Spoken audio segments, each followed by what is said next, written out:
शेर है वो आदमी। एक बार जोरदार नारा लगाएंगे, इंकलाब जिंदाबाद, आम आदमी पार्टी जिंदाबाद, अरविंद केजरीवाल जिंदाबाद, झाड़ू निशान, जिंदाबाद, झाड़ू निशान। जिंदाबाद। मंच पे आसीन सेंट्रल जोन की हमारी अध्यक्ष जोयल बहन, हमारे कैंडिडेट अमजद भाई, आरती, और हमारे दो और नंबर याद रखिएगा, 137 13। इसका मतलब आपको याद है, एक नंबर नहीं बोला वो भी आपको याद है। तो इन चारों लोगों को जिताना है नहीं जिताना है, हाथ उठा के बताओ पहले।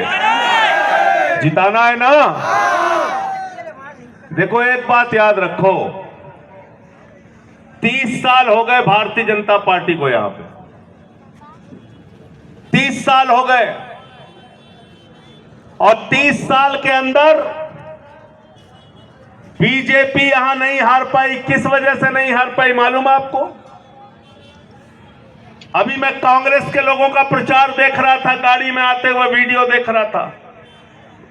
एक कांग्रेस का नेता है, कहता है भाई भारतीय जनता पार्टी वालों को वोट दे देना, लेकिन झाड़ू वालों को वोट मत देना। दूसरा बीजेपी वाला का एक वीडियो में देखता हूं, वो कह रहा है, बीजेपी वाला कह रहा है कांग्रेस को वोट दे देना, लेकिन झाड़ू वालों को वोट मत देना, आम आदमी पार्टी को वोट मत देना। दोनों कांग्रेस और बीजेपी को आज गुजरात में अगर डर लग रहा है तो झाड़ू वालों से लग रहा है, आम आदमी पार्टी से लग रहा है। क्यों लग रहा है?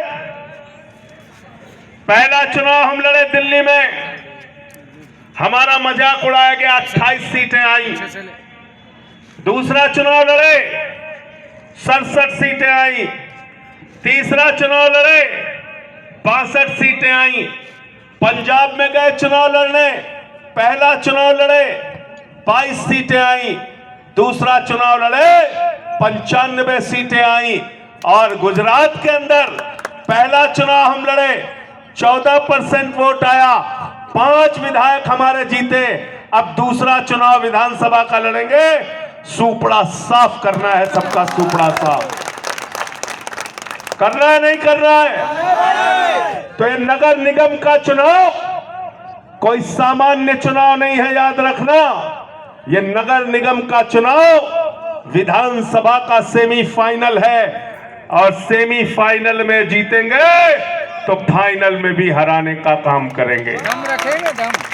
इसलिए मैं आपसे बात करने आया हूं, और भाजपाइयों से तो दिल्ली से लेके, गुजरात से लेके, पंजाब से लेके पूरे देश में हम लोग लड़ने का काम कर रहे हैं, पूरे देश में लड़ने का काम कर रहे हैं।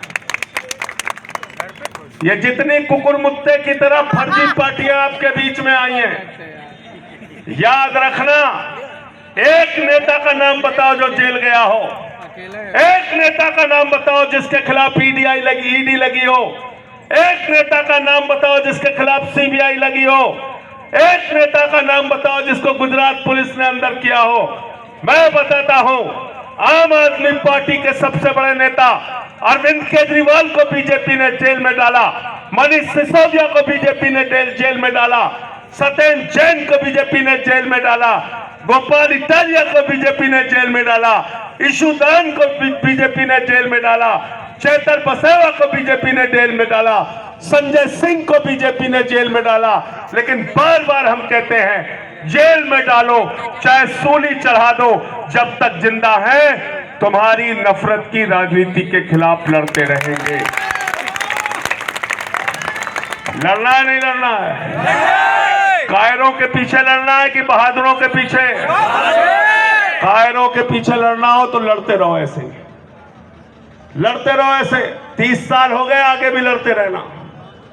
लेकिन अगर बहादुरों के साथ मिलकर लड़ना है तो ये आम आदमी पार्टी बहादुरों की फौज है। आओ साथ में मिलके झाड़ू हाथ में उठाओ और पीट पीट के इनका दिमाग ठीक करेंगे हम लोग। इनका दिमाग सही करने का काम करेंगे। सिर्फ झूठ बोलने का काम। 30 साल से गुजरात में झूठ बोल रहे हैं, 12 साल से देश में झूठ बोल रहे हैं। क्या क्या बोला मोदी जी ने? हर साल 2 करोड़ नौकरी देंगे, इतना काला धन लाएंगे, इतना काला धन लाएंगे, इतना काला धन लाएंगे कि हर आदमी के खाते में कितना जमा हो जाए? 15 लाख। 15 लाख। 15 लाख आ गए आपके खाते में। अहमदाबाद वालों के भी नहीं आए। मैं तो सोच रहा था कम से कम मोदी जी ने अहमदाबाद वालों को 15 लाख दिया होगा, आपका भी नहीं आया। ये कह रहे 15 रुपए भी नहीं आया। अरे नहीं चाहिए भाई। हमारी माताओं बहनों ने 1500 की वो नोट जो पति से छिपा के संदूक में रखी थी, मोदी जी ने कहा माताओं और बहनों लाइन में लग जाओ, यही काला धन है, लाइन में लग के जमा करो। उसको भी खाली करा लिया, उसको भी खाली करा लिया। अभी महिला हितैषी बने हुए हैं, तो नोटबंदी करके देश को तबाह किया, काला धन लाए।